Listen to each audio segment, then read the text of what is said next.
Welcome, Marian. How are you? I'm great. Thank you for having me. Thank you for being here. Really good to have you on the session. Look, for the benefit of the audience, as we always do, we would love if you would mind giving a bit of a background on your career, what drove you into the value space. And I know, particularly from conversations we've had, how much passion you have for the space. And I would just love to hear basically why and a little bit around what you do.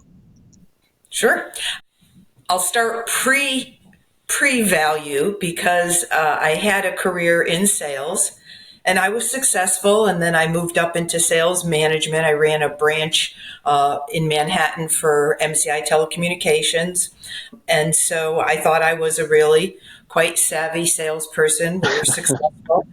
And then around early 2000s, I went to work for a boutique consultancy that was Microsoft's go-to partner for business value training. So Microsoft had really, they were ground zero for value. They put together an REJ program, Rapid Economic Justification, because people did not want to do these extensive 6 and 8 month studies. They needed something to get to value quickly. So they pulled together some great thought leaders, and they built, I still have the document, it's a 100-page document, and it is the Bible of value selling. Wow. And so I went to work for this firm, and I didn't understand. I kept asking them questions like, how does this work? And they said, read this. And then all of a sudden I had my, I call it my Oliver Wendell Holmes moment, because he said, once your mind expands with a new concept, you can never go back. And so what happened was I had my aha moment around value, and I was like, whoa, this is incredible.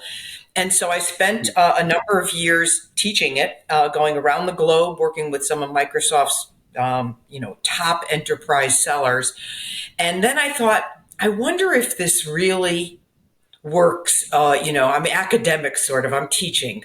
So I went into a role where I actually was able to use the skills in a revenue generation role. And the company that I went to work for just couldn't understand how we were closing these monster deals. Like, what? And it was a struggle to get them to work with me in a value-based approach. And then that was successful. And then I went back into consulting because I do love that part of it. And I've bounced back and forth. And then I started up the value practice at Dun & Bradstreet, which is a data company, 100-year-old data company. And that was a great, exciting exercise as well. And now I'm with a startup, which is an entirely different landscape in terms of introducing value when there's a lot of focus on building pipeline quickly, that sort of generation. So that's my long answer to your short question. There's a few things I'd love to dive deeper into there. Like this Microsoft program, the Rapid Economic Justification. Rapid Economic Justification. I guess how aligned was that with what today is MEDPIC in terms of qualification process? I find the MEDPIC to be very structured in terms of what you're getting and what you're collecting as far as information. But I found the other process to be more about the nuanced how. Really guided, spent a lot of time focusing on the ability to do that, the steps in discovery, the steps around being able to match capabilities and pull customer critical success factors, connect them to capabilities and moving on. So I think REJ is more nuanced than MEDPIC, although I would say that if people are really skilled at MEDPIC, they're bringing that next level to it. But I think, unfortunately, what happens, it becomes just like BANT. It becomes like, okay, check those boxes. And that gets... Ultimately, it's not just an activity, it's a skill and an art form. And so for the Rapid Economic Justification. Justification. Just call it REJ. REJ. was there a certain deal size threshold where you could apply it, or was it something that you could apply pretty much across the pipeline? You could apply it across the deal size. It fell very clean. Microsoft, of course, they build nothing lightly. Everything is highly architected. So, but it was really initially brought out for the most sophisticated deals, I can because imagine. what they also tap us to do in our role was to be brought in and actually do a business case for their most sophisticated clients. It was a value add that they could offer, and so we did see that, but it was yeah, it worked in pretty much every Fascinating. size. And so you talked a little bit about very different types of organizations, and now you're at a startup, and you mentioned the conflict or the differences between fast pipeline generation and certain process. I'd love to learn a little bit more about where are those areas of friction, and equally how do you introduce a properly established value practice within a startup. We're a startup, all guns are blazing, everybody's fully active. How do you bring that kind of a structure into a sales organization of a startup? It's like eating an elephant, one bite at a time. You have to start with some foundational enablement, right? You have to make sure people understand, because, and actually, in the startup I'm with, there were some really sophisticated models that were built initially Hmm. to help with pricing. So they built these complex, very detailed models, and then tried to show it to the customers, and the customers were like, I'm out. I don't understand any of this. And so they realized that may not have been, it may have been overly complex for the customers, and that they needed to simplify. So we've taken steps back to anchor on the root and foundational places where value is delivered. And so it's an iterative process. I'm finding myself being called in fairly late in deals where it gets to the pricing stage, and they say, we need to prove value so that we can justify pricing. And it's not that our value doesn't justify the pricing, but where everyone is concerned about slowing down the sales process, this isn't a perfect example of how now we are going back in the Yeah. customer's buying journey to do something that we could have done perhaps earlier on, which would have accelerated the back end. It's So, funny because reps are wired to do things fast, right? Like the fastest route downhill, they'll take it, and rightly so, right? The pressure's on, they're busy, they have the forecast that they need to hit, and so your natural instinct is, let me sell this fast. I smell a deal. We have to move over to the next stage, right? Because you have to go to the next stage, and then of course the justification, and it's slightly unintuitive for them to actually slow things down in order to make things move faster at the end. absolutely. Tom Pisello is a big fan of talking about Formula One racing, whereas when you're going into the curve, you need to slow down so that you can really pick up afterwards. You can't go Hmm. into the curve too fast. Yeah, yeah, Yeah. no, that's fair. And we hear that a lot, right? Because we have a business case platform, right? And the most common misconception we hear when we first start working with a company is, yeah, but a business case is a closing tool, right? It's when I need to justify the price, and it's kind of a bit too late because you're being suddenly reactive to something that is being probably brought by the economic buyer of your champion. Whereas if you introduce it in the very beginning of the process, then you have a value conversation. You already talk about a hypothesis of value, and you can start to weed out what are the problems that this company may have, so on and so forth. Yeah. One of my favorite definitions of value is the business outcome or the financial impact of your solution aligned with the customer's critical success factors and articulated in their language. So, with that definition, to say that you can do that, at the end or in a manner that is, internal centric or product centric, it fails. You may be talking about outcomes and you may be talking about financial impacts, but the wrapper around it is lacking. It feels vanilla at that point, and what you need your customer to do. And we talk about early stage. If you can start to identify those elements early stage, subsequent conversations are always in their language and always aligned to their journey. It's so critical to be in their journey, not your journey, and that's where I feel like we need to get. Yeah, for sure. And as someone who's done the consulting, done the training, done the teaching, and then done the implementing from within the company, how do you see when you introduce a value selling methodology into a team? How do you see the performance obviously improving? Does it improve equally across different reps, or do the naturally good reps improve several times over maybe some of the lower performing reps? Yeah, you're absolutely right. There's that pyramid, and your elite sellers, your best in class. I think the reason they're best in class is they're open. They're Yeah, open to. We talk about will and skill. Their will at that level, typically they're open to engaging with new concepts, anything they think will be performance enhancing. Then there's a middle group that may take a little bit more to elevate them. And then there is this status quo group. They're not moving off of how they traditionally operate. Their method is okay, and it's really hard to get adoption in that group.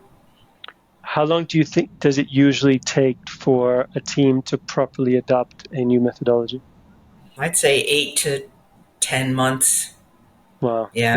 And it depends if you're coming into an environment. Some environments already have brought in, a value methodology. They have a sales methodology. It's that will be an accelerated path. sure. But for somebody who's starting with a blank, it was my favorite email I got at Dun and Bradstreet was probably we were probably doing this for about 8 months, and I started doing business value work with one of the customers, and the rep sent me a note and said, "Oh my God, I'm an idiot for not using you sooner." I kept that one. It was like it Right, just made me smile. But when that obviously when you start to build momentum and salespeople talk, they'll say, "Oh, we got to win with exactly. this." Boy, does that really ignite That's the the best. fire. That's a Yeah. wildfire, exactly. Once there's that natural competitiveness between reps, and if it's working for one, the other ones will go after it because it's just natural, right? We all want to perform. And how have you found it when it's been, bottom up is always the best because that's going to be an organic growth. But when it's mandated from the top down, how do you balance that? I tell you, I have had great success with it being mandated from the top. That executive sponsorship, Mm, that I have had sales leaders stand up in front of training sessions, and I hate to call them training sessions, just educating them and doing workshops around it to get the practice going hands on.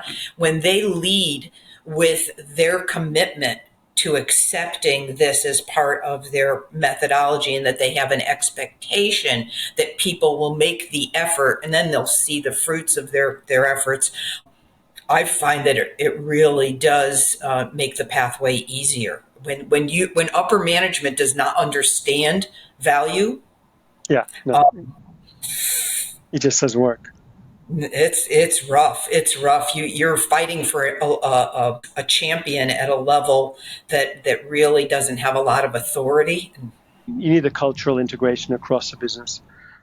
And that term across the business really rings true, because I think of it as, when we talk about the continuum of value, we have product, marketing, the whole go to market stream, pre-sales, sales, implementation, and post sales renewal.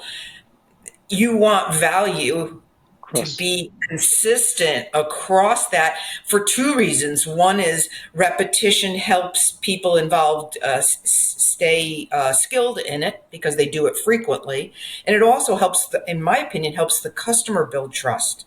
They Yeah, hear that same message. And we know that selling without trust is almost impossible. So if the customer feels like that same value message is pulling through all along their touches with your company, I think it builds a level of trust that's really important.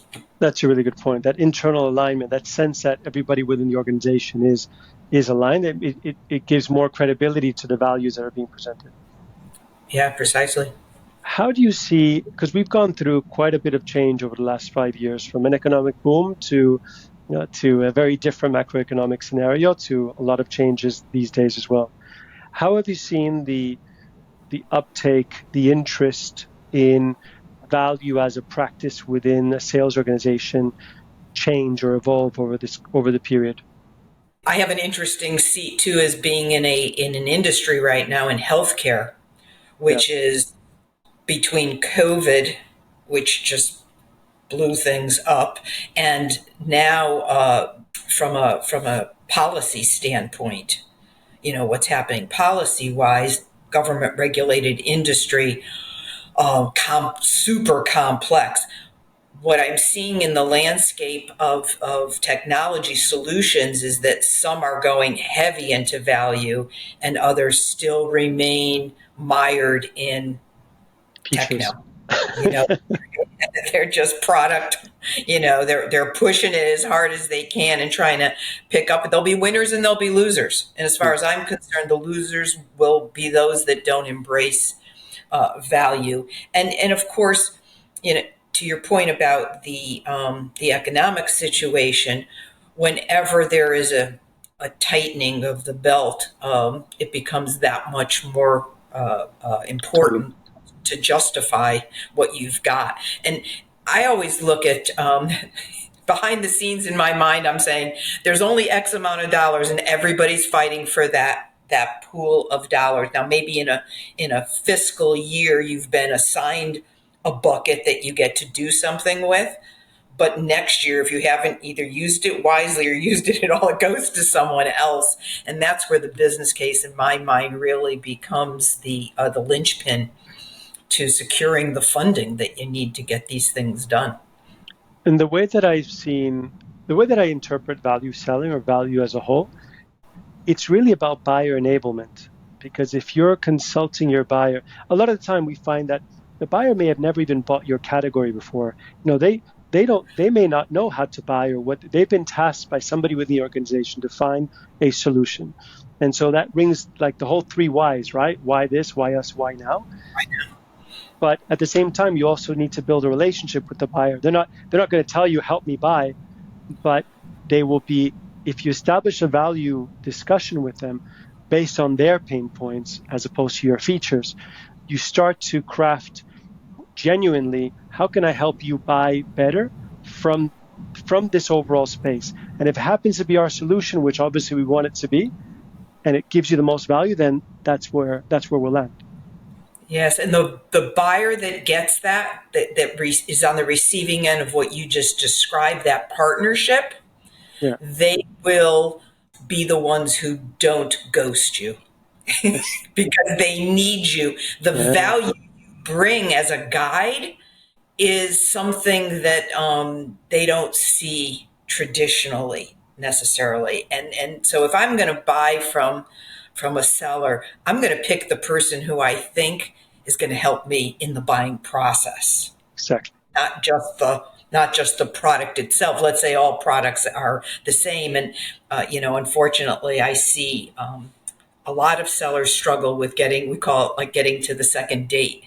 They have the first date and they think it went really well, And then they get ghosted. and then the person never calls them for the second date. And the answer is that they didn't see that you brought something to the table beyond your product that Yeah. was worth their time. Yeah. So, like you said, there's a process to this, and it has to be done right, right? And so, Yeah. If you're an organization that has a per rep deal velocity or volume of 8 to 12 deals that you're handling in a given month, now that's a decent SMB mid-market segment. How do you balance a value selling process with that kind of volume?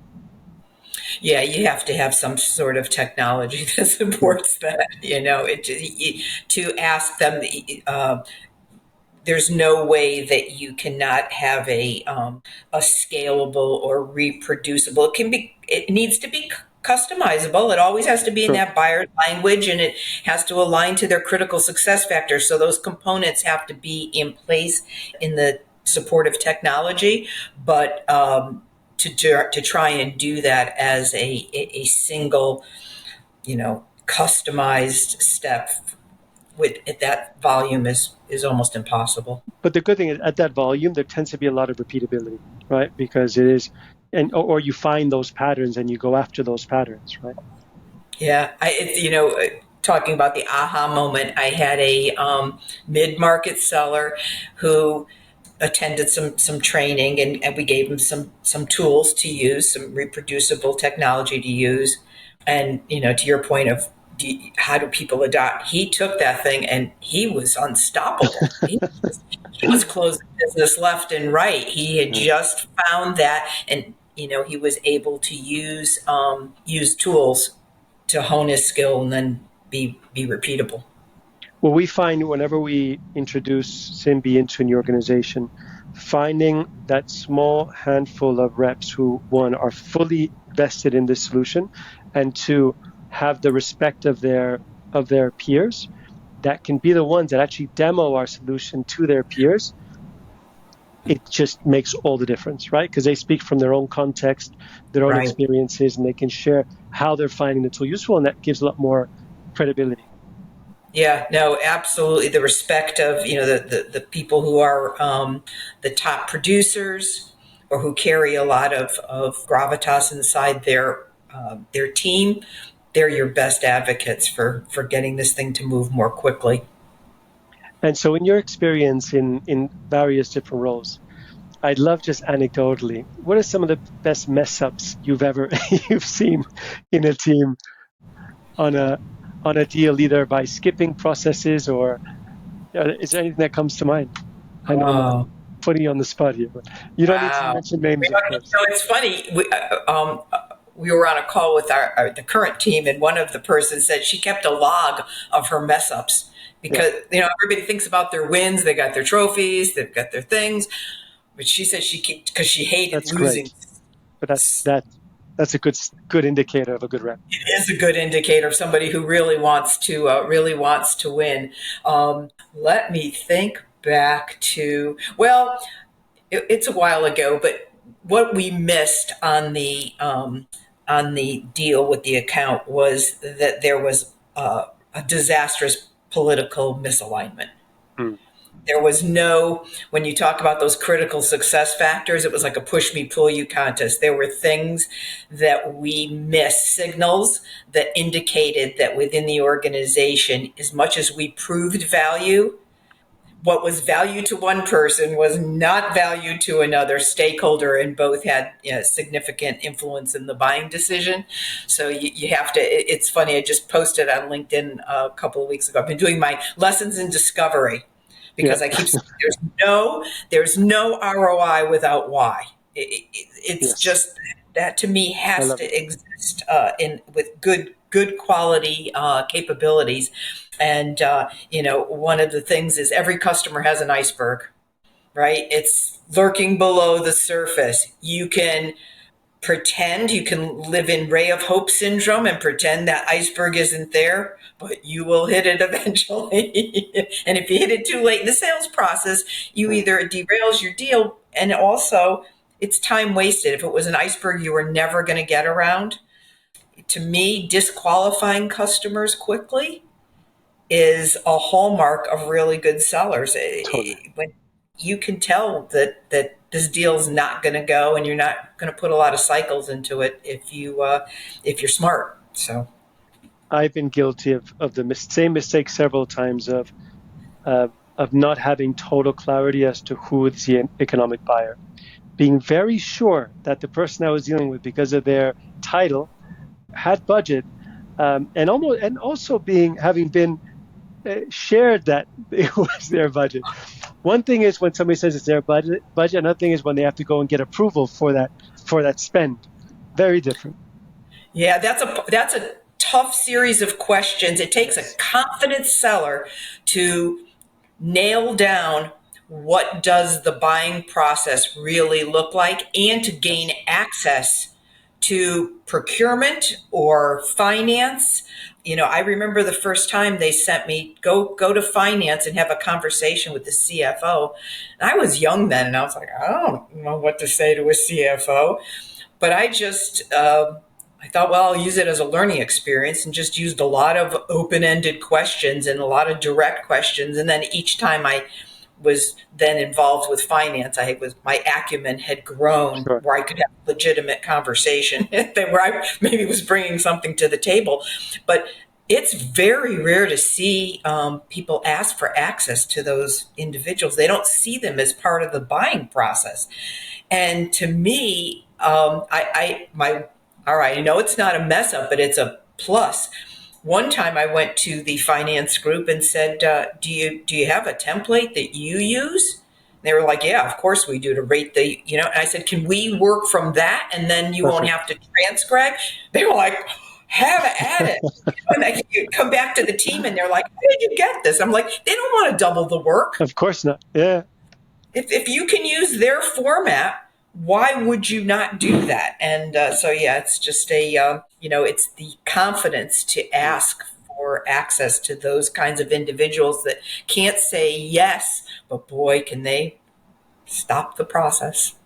and a lot of the time the reps may be worried that the deal may die because they ask for things, and at the end of the day, it's going to get to that point of the decision, right? But it's a strange, because you always you want to keep that pipeline big. You don't want to have that much qualified out over the course of the month, but ultimately it all comes out in the wash. It's just a question of getting into that behavior and getting people not to fear qualifying out.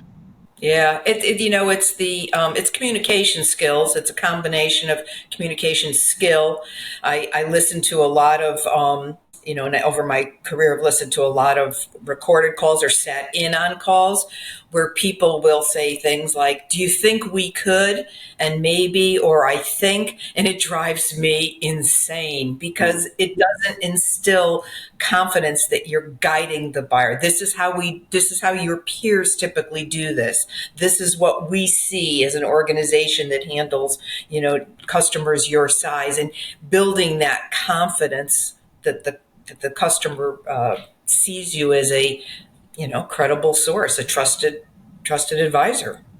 For sure. Yeah, and like you said, it's asking the questions in the right way will get you a lot more information than asking the questions, asking for the same information the wrong way. I learned that from Chris Voss, the never split the difference. Great book. Yep. Yeah, it's all about those calibrated questions, right? But you have to be prepared with those questions. You can't just, wing it. Right. And, in my experience, I have never had anyone rebuff a direct question or a question if you frame it correctly. The reason I'm asking, I don't want to waste our time. If you give me this information, we can not have numerous meetings. This will be the way that we can save each other going down paths that aren't going to deliver results. And people seem to be even discovery questions.